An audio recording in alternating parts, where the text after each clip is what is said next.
Good morning, everyone.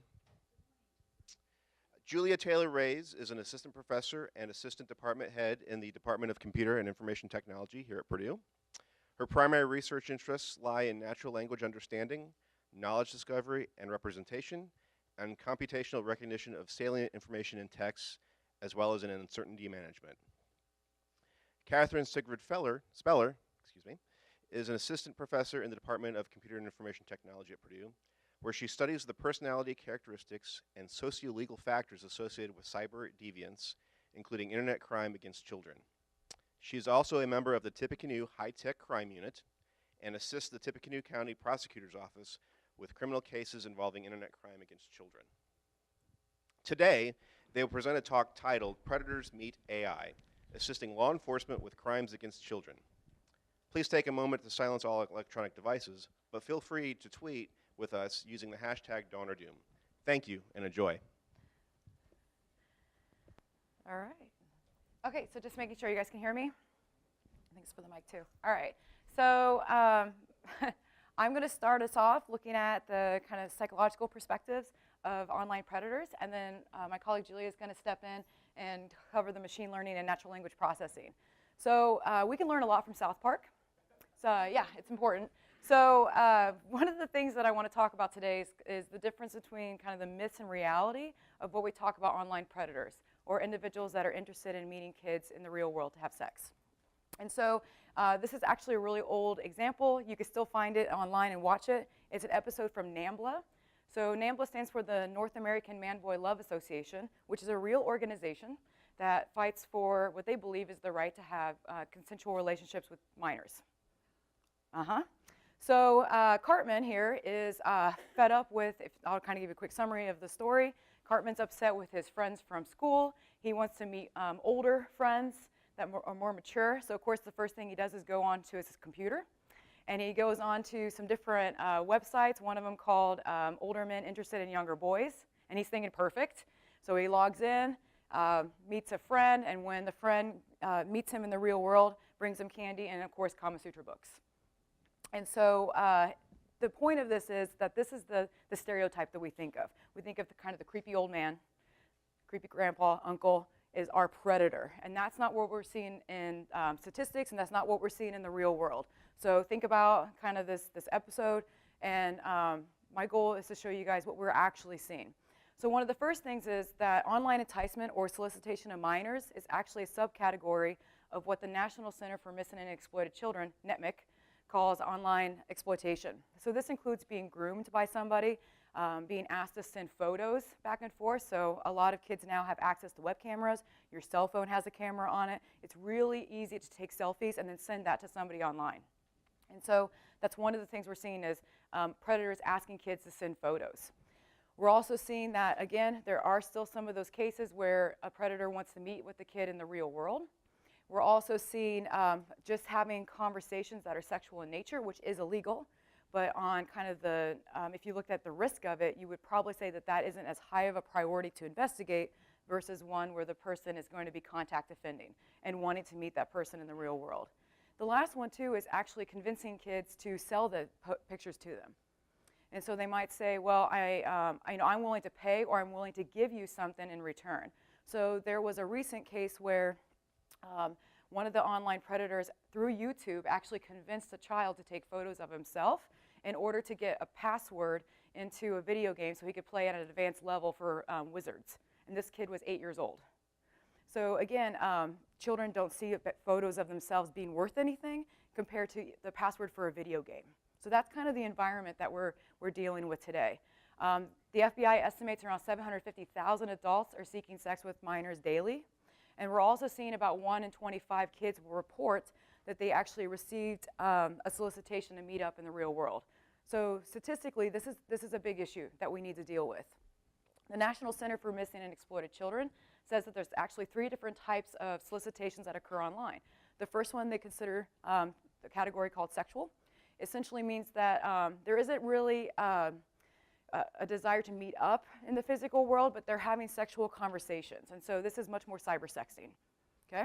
The next one's aggressive. This is where they're actually trying to get some sort of information from the minor. So maybe their cell phone. Where's your address? Where can we meet up? When are your parents working? When are you free? So they're starting to get a little bit more information about that minor, and they're interested in meeting up in the real world. The last one's what we call distressing. This is actually the rarest form. And distressing is looking at whether or not the minor felt threatened. So if you don't send me those photos, or if you don't meet me tomorrow, I know where you live. I'm going to hurt your family. So those are the three different types.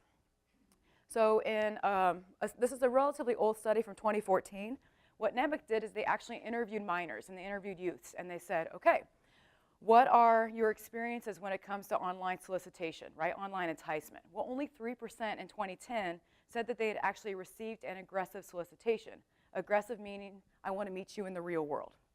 And what they also said is that the solicitors said that they were around the age of 25 or younger. So they're not reporting that these individuals are, again, creepy grandpa and creepy uncle, right? Going back to what that episode was from South Park. They also said that the majority of individuals who did experience those aggressive solicitations were actually around 15, 16, and 17 years old. Cartman in South Park's 8 years old. So again, the statistics are not showing that this is, that's a true case, right? That's much more of a myth of what we think is happening. The other thing, too, is that we're seeing a decrease in solicitations from stranger danger and an increase from acquaintances, and also the use of social networking sites. So this isn't a random you meet online in a chat room. This tends to be somebody that you know through somebody else, and you're meeting through Facebook or some other social media platform. And then maybe you're texting through Facebook Messenger, for example. So again, it's not so much stranger danger, but because of the way social media works, you can end up meeting individuals or have that acquaintance without actually physically have ever met them in the real world. Okay. The other thing, too, is if you ask those 3%, right, who experienced the aggressive solicitation, what they ended up doing, 45% of them gave their cell phone to the solicitor. 8% actually sent a sexual picture. 4% met with that individual in the real world, and then 2% ended up having sexual contact when they met with that individual. So again, of the 3% that were asked to meet up, it's still a really small percentage that end up following through with that, or at least reported this in 2010. What one of the problems is, though, is only 4% said that they disclose this information to law enforcement or internet service providers. So why? Because they don't think it's a big deal. They think it's just somebody who is asking me to meet for sex in the real world. I'm just not going to say anything. I'm going to stop talking to that individual. So this problem then states that it's underreported, right? There's many more of these instances that are occurring. We just don't know about it. So more recent data from NETMIC, they actually, instead of asking the minors, they looked at the tips that were reported. So NETMIC has a mechanism for reporting tips called Cyber Tip Line, and it's something that anybody in the general public can use, and it's anonymous, so you can submit information. So there was about 5,000 tips that were submitted in 2015 that were analyzed, but for this specific assessment, they looked at the tips that they knew what the motivation of the offender was. So that was about 3,000. And what they found is that 60% of those offenders wanted to just obtain pictures. So that's why they were chatting with these individuals. Again, they were trying to get that individual to take a photo of himself and send it. 32% said that the reason why they were talking to kids was because they actually wanted to meet with these kids in the real world. And 8% said it was simply for role play and that it was much more cyber sex that they were interested in. So we're seeing some differences, again, in the motivation. So when we come from a law enforcement perspective then, the problem is difficult because how do investigators decide which case to investigate? If you've got 100 cases on your desk, how do you know which one is more likely to be the contact offender versus the guy or girl who is cyber sexing, right? Role playing. It's much more fantasy driven. And that's kind of where we're coming in. So we're trying to understand what are these differences between those that are fantasy driven and those that are contact driven. So the fantasy driven individuals are not going to show up in the real world. So there was a show back in the 90s called To Catch a Predator. Does anyone remember that? Okay, so if you remember the episodes, there was always a case where they would set up a sting operation and the persons never showed up. And that's what they're talking about here. There's the thrill and the fantasy of maybe meeting somebody someday, but they're not going to actually go through with it. And I like to talk about this from a real world perspective.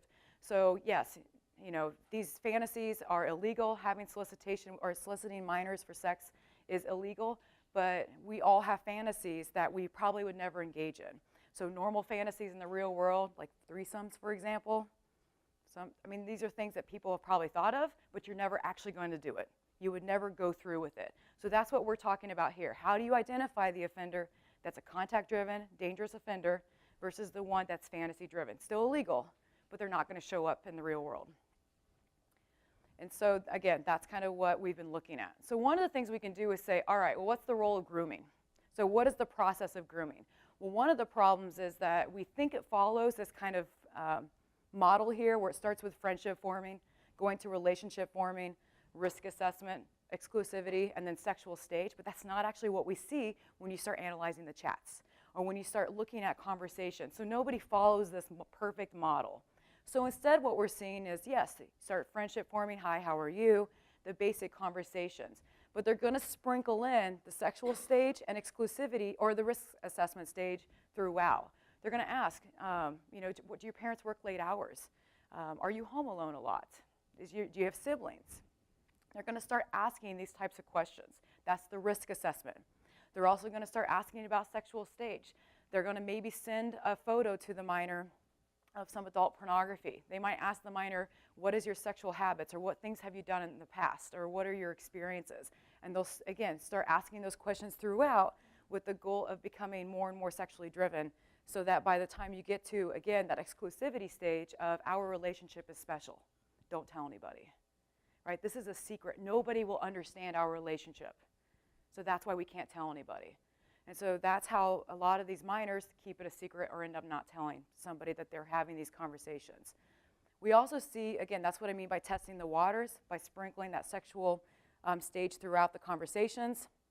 And also, again, it's just not sequential. So even though we tend to think of it this way, we're not seeing that in real world chats. What we do know is that you got to build trust.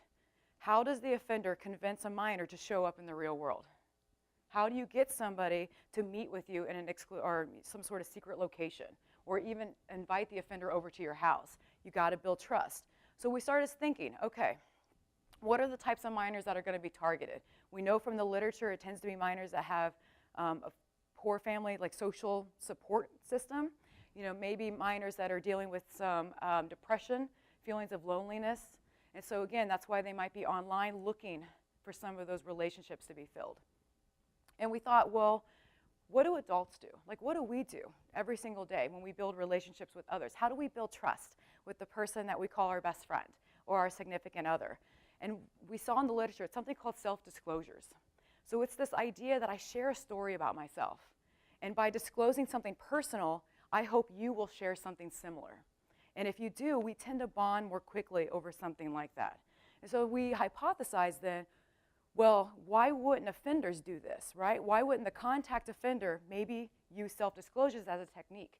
Because the fantasy-driven offender doesn't need to use self-disclosures. They're not interested in building trust. They're interested in cybersex and being done, right? So they don't need to go into that next extra level. So what we did was we reached out to Ventura County Sheriff's Department. So I have some colleagues there and worked with their ICAC unit, so the Internet Crimes Against Children Task Force. So there's about 60 task forces across the United States, and they receive federal funding to investigate these types of cases, also cases of child sexual exploitation material, for example. So we reached out and asked them to send us some chats so we can start looking for instances of these self-disclosures. So they sent us 7 arrested contact offenders, 3 arrested non-contact offenders, so that's 10 offenders, 12 youths, meaning one of the offenders had more than one victim. The other thing, too, is that these were individuals that had been charged, and so they also, the contact offenders met in the real world. So that's why we were able to classify them the way we did. The non-contact offenders never showed up. They kept, setting up the sting operation, but the individual never showed up. Okay, so when we analyzed this, we had over 36,000 words. So you can imagine the amount of time it would take law enforcement to read one of these chats and make a decision on how dangerous the offender is. So what we found is that if we compare them, we're looking for that self-disclosure, right? So the example I have is my parents hate me. I don't actually think that, but just for the record. But again, so I'm using a personal pronoun of my, right? It's my story, and the negative emotion word is hate. So my parents hate me. And you can imagine that if an adult says something like that to a minor, the minor may reciprocate with, yeah, my parents hate me too. And that's where the trust starts building. So again, think about the relationships that you have in your personal life. When you have met somebody that has shared a same sad story, whether it's a loss of a significant other, a loss of a parent, you tend to bond more quickly with that person. Nobody bonds over happy stuff, which sounds weird, but it's not like I got a Rayz today, and somebody goes, me too, let's be best friends. That's not how it works, right? Okay, we tend to again, seek people that have similar experiences, especially negative ones. You want somebody to know what it's like to walk in your shoes. So the other thing that we looked at was what we called the chat sequence. Are these self-disclosures occurring early, right, in the friendship-forming stages and relationship-forming stages? Because if they are, we could possibly stop the offense from occurring. We could identify that offender faster. The other thing, too, is that we had to think about, well, what negative words could also be sexual words? Because we know that contact offenders, they might be using more sexual terms because they're trying to test the waters with the minor. So what negative words could you think of? Well, you could say something like, my brother is an asshole, right? Well, that word, asshole, could be sexual, or it could have a negative connotation to it. So we went through and said, okay, we're going to control, meaning not allow those words to show up in the chats. Because we're not looking for sexual words. We're looking for the true negative words like hate, anger, those types of words. So we controlled for the sexual words, and it worked. It was really exciting. So what we found is that you could identify the contact offenders based on their use of self-disclosures. We also found that you could identify it early enough that if law enforcement read the chat, saw that the self-disclosures were happening, they could then investigate that case because they happen really early compared to when they're meeting the child in the real world. So this was great, but we need more data. I mean, looking at the number we only had 10 offenders. That's not a large sample, and the majority of those cases came from California. How representative is California? We know not great, right? It's not representative of the United States. So we needed more data. So then we started being creative. Where else can we get data? So we reached out and looked at a website called Perverted Justice, which we lovingly call PJ, because it's weird in conversations in the hallway when you're like, hey, were you on Perverted Justice today? Yeah, you can imagine. So we call it the PJ website. And so this is an American organization, actually out of California and Oregon, where they investigate and identify individuals that are seeking sex with minors in, again, the real world. We obtained 271 chats, so a great improvement going from 10, right? 10 all the way to 271. We hand-labeled these. So in PJ, when you go in, they actually publicize the chat. They publicize the offender, the name of the offender, all their information, and they tell you what happened. So they tell you whether or not they showed or did not show. So when they set up that sting operation, did the individual show up, right? Here's the problem, though. Gosh, right? We keep getting more data, but now we have a problem. They're decoys. So they're not real minors. So in law enforcement world, we call them UCs. They're undercovers. So these are individuals, for Perverted Justice, they're not law enforcement, but these are individuals that go online and they pretend to be a minor. And so they're essentially, they're chatting with the offender, but the big thing is that they're not allowed to entice or entrap. So what I mean by that is they can't say, hey, do you want to meet with me tomorrow to have sex? They're not allowed to say that. That's called entrapment. So it would not stand in the court of law here in the United States. And in other countries like Spain, you can't even use entrapment or enticement. You can't even use decoys at all. It's illegal for somebody to pretend to be a minor online to try to catch predators. So even countries differ on their view of this tactic. But again, do we think decoys who are pretending to be minors, I mean, are they doing a good job at this? Well, we looked at the data, and we looked at the words. And so what we saw is that here are the blue, kind of bluish dots. These are our predators right here, and they're kind of spread across. There's a little bit of a relationship, but the big issue is look at our decoys. They almost perfectly cluster. You shouldn't see that. But the reason why they're clustering is because the words that they're using are the same. They're not allowed to use sexual words. They're not allowed to say, let's meet up tomorrow. So they're limited in what they're able to say and do. So again, which actually says they're doing a good job of following the rules because, again, they cluster. But if we were dealing with real minors, they should have a similar shape here as our predators do. So again, we have more chats, but what do we do? So essentially what I can say is law enforcement, take hours and days to read thousands of words, Look for self-disclosures, right? First-person pronouns and then negative words. Look for the reciprocation of the minor, and then you possibly have a higher risk offender. But who has time for that, right? Is there a faster way that we can actually analyze these words and make a decision for law enforcement? And that's where Julia comes in. Yep. Oh, yeah, that's right.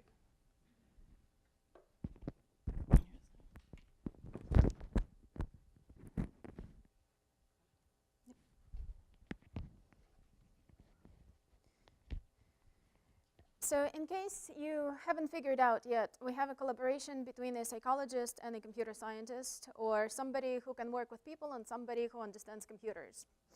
And that is essentially what you're seeing here. So Kate is very much looking at it from a human point of view. This is what it takes to analyze these, let's call them weird people. But you need speed. You cannot afford to have a human being look through all of these chats for hours and hours and hours, because by the time they figured out what is happening, it's already too late. Obviously, computers are getting better and better, so we are getting a human brain, and what we are asking to see, or what we are trying to see, is whether we can speed up the same thing that an officer is going to work through and have a computer assist them in sort through the cases. This is your highest priority, this is not your highest priority. That was the general goal, and we are going to get to that goal in a couple of minutes. But before that, let us see what computers can actually do. I would like you to look at this text, and those of you that have worked with me before are very familiar with this text. But please take a couple of minutes and try to read what it says right here.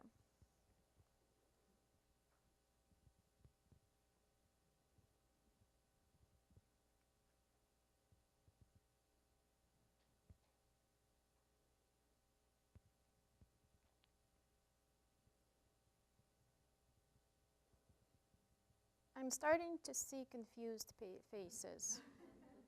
All words make sense, and what this story is about, you have absolutely no clue. Let me try this again. The words make sense, but you cannot pull it all together. So this is essentially what a computer is going to go through when a computer analyzes text. You see the words. You've seen the words multiple times. But to make a pattern out of all these words is practically impossible unless you have some background information. Now, all of a sudden, things make a little bit more sense. You can understand what the story is about. You can recall the story. You can answer questions. You can do a lot of things. Oh, by the way, this is not a computer science project. This is very much a psychology out of 1970s. So that is something that people looked at before, and how understanding comes around has been studied before, way before computers got into the picture. But this is a convenient example because a computer doesn't know any better, just like, well, if you give some combination of words to a person, they will not be able to assess anything. So what can we do with computers if they don't even know what the words mean to begin with? There was this interesting hypothesis, again, notice the dates, that comes from linguistics that says that you can study the words based on the the words that happen around it. So if you have a sentence and you pick a word that is somewhere in that sentence, you just look at the words that are next to it, and sooner or later, with enough data, let me try again, with enough data, you will be able to understand what approximately these words mean. So come 2013, there is an example of a simple and elegant neural network that says we can look at this. We can use this hypothesis that we had before and we can look at some of the words that happen around a target word, and we can try to predict it. Or we can do the other way around. We can look at a word and predict some of the words that are happening around it. This became known as word-to-vec model. It is extremely popular. It is not the best there is. It is not the most accurate there is. It's not even the fastest there is. But it is extremely popular, and it can do a lot. Most of you probably heard about deep neural networks. It's not. It's shallow.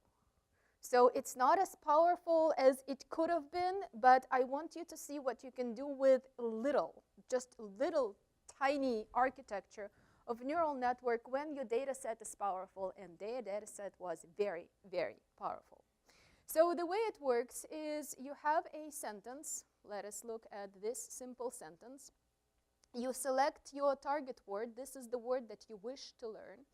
And then you select a window, 2 words after the target word, 2 words before the target words, and you just move the window, select the words, and generate some kind of representation. Eventually, you're going to end up with, you can see how it works, right? The quick, the brown, move the window. The quick, quick brown, quick fox, move the window. The brown, quick brown, brown fox, brown jumps. You have enormous amount of data. You get this model built. You have 2 vectors in the end, one for the target word and 1 vector for the same word, but when it plays as a surrounding word. And now you can build models. So your neural network is going to look something like that. It looks scary on the picture. Again, it's not. It is fairly simplistic, but the amount of data that you work with is extremely powerful, and you get some results. So you get a result, and you have these models of words. You have thousands of words that you are going to test. How do you know that the model that you built, the representation of the word, the meaning of the word, if you will, is actually good enough? Vectors, analogies, mathematics. So the idea is simple. If you build a nice enough representation of the words, somewhere between all of these wonderful representations, multidimensional vector spaces, something has to happen between those words. And the relationship has to be captured somehow, so we can test it by analogy. So if I say there is a relationship between king and queen, some relationship, what would that relationship look like if I enter the word man? King, queen, man, what? Well, king is a male, queen is a female, man is a male, so you want to see a woman, right? And if you play with vectors in this representation, this is what you are going to get. You have king-queen vector, you have man-to-woman vector. These vectors are nicely parallel. You get this relationship, and you think the model works because the relationships are correct. I believe this is the example that went viral, and people said, oh yes, we have an AI program that can now understand language. Well, sort of, for some examples. So the way, again, it works is through vector arithmetic, and once you have all of these vectors, you can do a lot of powerful stuff. For example, you can compare countries and capitals. So if you give a country, the model is going to tell you what the capital is, because you say, I need a relationship between China and Beijing, and I am taking this relationship. Tell me what the same relationship is going to look like for Russia. Moscow, piece of cake. What you're looking for, if these relationships are correct, are these nice parallel lines. Okay, these are not that parallel, but remember that we are taking 300 dimensions in this case, and moving them into 2D. So there's a little bit of transformation that is going on, and even in the perfect world, if the relationships are parallel, you will see some of the shifts. So this is parallel enough. A little bit of an angle is not going to do much difference. This is good enough. You can look at a lot of other relationships that were given as example in the original paper. And given relationship big and bigger, you will see something like small and larger. Okay, not that great, but then we have cold, colder, quick, quicker. So there are mistakes, but there are a lot of things that are happening. You can find a relationship between a chemical element and its actual representation. We are in 2013, so we have a political leader and his first name. We have company and what the company is famous for, food and country, a lot of stuff that can be captured just with one simple model. And I can go on and give you as many examples as you wish, but the idea was it is working. Interestingly enough, you can look at exactly the same thing, use exactly the same model, but look at how words change their meaning through time. So you have a collection of text from, let's say, 1990s, and you're looking at surrounding words of any of these that are shown. You capture all of the words that are next to it. You get some sort of a space, some sort of a vector space that is going to represent the words, and then you see how it moves throughout time. So here are some words that happen in 1990s. Here is some words that are in 1950, and you can see that the word gay had a meaning that was similar to daft kind of representation. In 1950s, we are getting to gay being witty or bright, and in 1990s, we are going to homosexual space. So you can clearly see the evolution of the meaning, which would be useful, and it is quite impressive, actually, if you can, again, capture it. It is exactly the same model that is doing it. You are just spacing it through different time. You can look at bias by how can you stretch the model, right? What else can it do? Can we just look at the relationships? Can we look at something else? It turns out that the model reflects the bias that we all carry with us, or some generation carries. So if you look at some of the analogies, we've seen already Paris, France, and Tokyo should give you Japan. If you look at the exact data set, the same data set, then father, doctor, mother would have to be a nurse. If father is a doctor, male, female again, then mother is going to be a nurse. Here's the fun one. If man is a computer programmer, then woman is a homemaker. Anyone from academic disciplines here that are familiar with rankings of professorship? So man is a professor. That is probably the highest rank that you can get. The one under it is an associate professor, and the one under it is an assistant professor. Heard that before? Guess what happens when you type this in? Any guesses for X? Associate professor. That's the highest one, and right after that is the assistant. So the two highest rankings that you would get out of it is associate professor and assistant professor. Which, if you are picky and you go, oh my God, what happened to women and how they're being abused, this is your data set that is going to clearly show that. We don't want to do that here, but the point is that you can capture a lot of interesting things. You can also see that the bias is going down. So as you progress through time, that professor to associate professor is going lower and lower on the differentiation. So that is also good news. And here is, you see how some of the racial stereotypes are being decreased. So this is the bias that is quite high, and this is the bias that is low. If you are interested in it, 2018 articles, 2017 articles on Word2Vec and what you can do it nicely outline everything that's been done.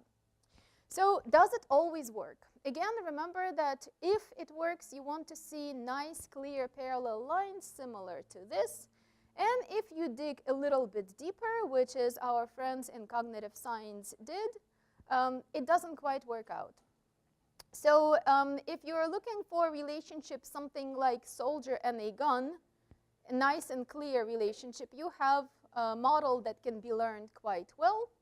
But the minute you go outside of it, the nice parallelism disappear. Meaning that, okay, you can build a model, but you have to be really careful what you are after and whether you can use it for everything. Test it, test it, test it, and test it again before you can make any conclusions. Nevertheless, it is nice, it works. For some cases, we've seen it. If you test, however, the computational model to human cognition, to how humans perceive it, so you have a bunch of people that rated some similarity scores on something or some analogy task, and then you have a computer and you ask a computer, giving the metric that you just discovered for me, give me that number. You will see that for word2vec and similar algorithms, there are very few correlations that are high enough. So this is the case that I showed you that was nice and parallel.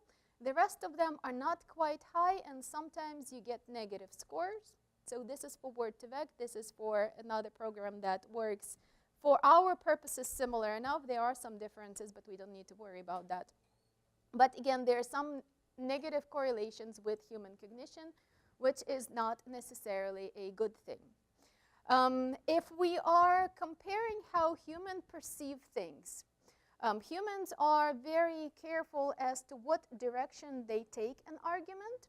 So if you say, find me a relationship that is similar to angry and smile, and start with exhausted and tell me how Ron goes there, or compare it to starting the example with exhausted and Ron, and let's move this direction and go to angry and smile. If you go one way, the similarity is going to be at almost 4.8, well, 4.76. If you go the other way around, it's going to be 2.23. And for computers, it is exactly the same. Computers do not do directions in this model as well. So we have a problem right there if we are relying on human cognition versus computational cognition. But remember that we could still see a lot of patterns for the words, and we can use it to our advantage. Okay, so everything doesn't work. But can we milk enough out of it to speed up the system? And the idea was, yes, you can. Moreover, instead of just looking at the words like we did before, let us learn a representation of the words. You can learn a representation of a paragraph, an entire sentence or an entire paragraph. And now you compare the models of the paragraphs instead of just doing individual words. And wouldn't that be wonderful? And yes, it is wonderful. The error rate between that and the previous representation, previous algorithms, is much lower. So it is useful. It can be used. And it looks quite promising. And we thought, OK, let us try it, except that then we looked at the data. And here is the problem. So as Kate told you, most of these things, most of these people are youngish generation. So they pay attention to what computers can do. And they know that AI is powerful, and they know that given a nice representation of the same word with a lot of data, you can build powerful model and you can track them down. So what do? They misspell. They put words together, so 10 words together as one, because they know that in human mind you can still reconstruct the original sentence. And you will be able to get at the meaning of it, while a computer is going to be absolutely lost, because in order to get to the patterns and learn the data, you need to have a lot of it. So a single word that is spelled totally differently from anything else is going to be ignored and ignored and ignored again. And now all of a sudden, all of these chats that we are getting from PJ or from police officers are doing us absolutely no good for these models, because there's simply not enough data that you can standardize. So at this point, we are looking at a two-step proposition. The first one is you need to standardize the text. How are you going to go from a misspelled word to something that looks exactly the same in standard English? And once you do that, now we can throw all of these powerful models that I just presented to you and look for bias, and look for sexual terms, and look for whatever we are after, because we can compare paragraphs, remember? We can look at when people want to do something that they shouldn't, etc., etc., etc., but we need to standardize it. The second thing that we need to pay attention to is that when the texts are misspelled, they are incredibly, incredibly powerful in their misspellings because the misspellings are regular. Because you're not going to misspell in different ways. And if you start combining your sentences, you are going to combine them all the time in the same way, which, if you use stylometry, can point out the authors of the text. So if you have a person that has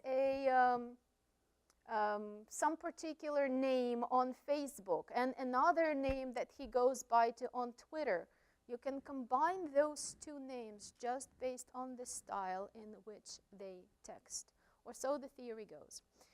So we have a powerful group of students that started working on stylometry, not on this project, on a different project. And they came up with some metrics of the error rates. There was another student that added meaning into the error rates and showed that the error rate goes down quite a bit if you are looking at what stands behind it, what is the intention, what the meaning of the sentences are, instead of just looking at words by themselves.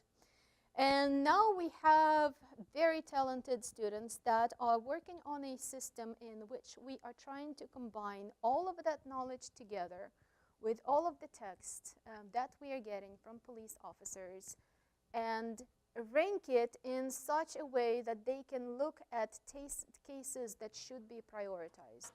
We are not saying anything else. We are just saying these individuals might be a little bit more dangerous and are after meeting people, meeting kids in the real world as opposed to just fantasizing online. You may want to pay attention to it.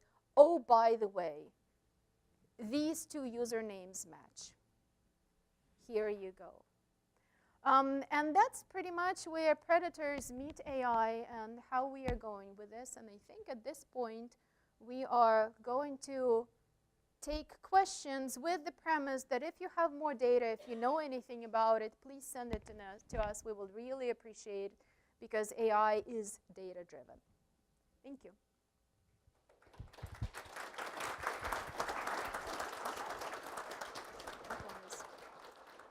Do we have any questions?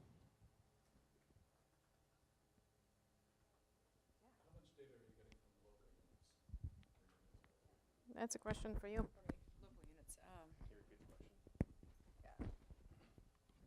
So we have a couple cases locally, but not a lot. Part of the problem is because we need the resources to clean the data.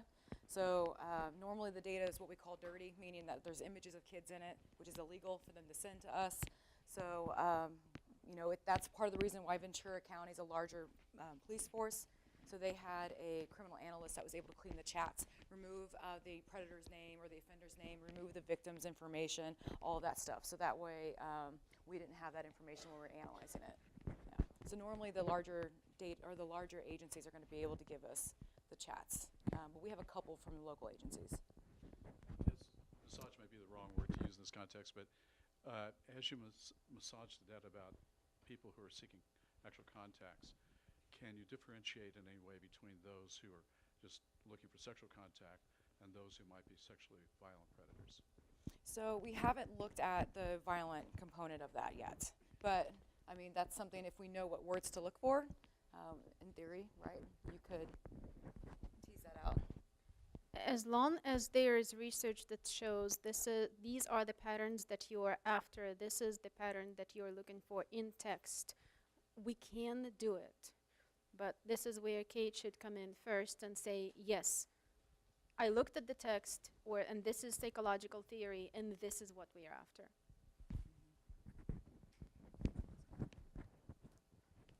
Other questions? Join me in thanking them one more time.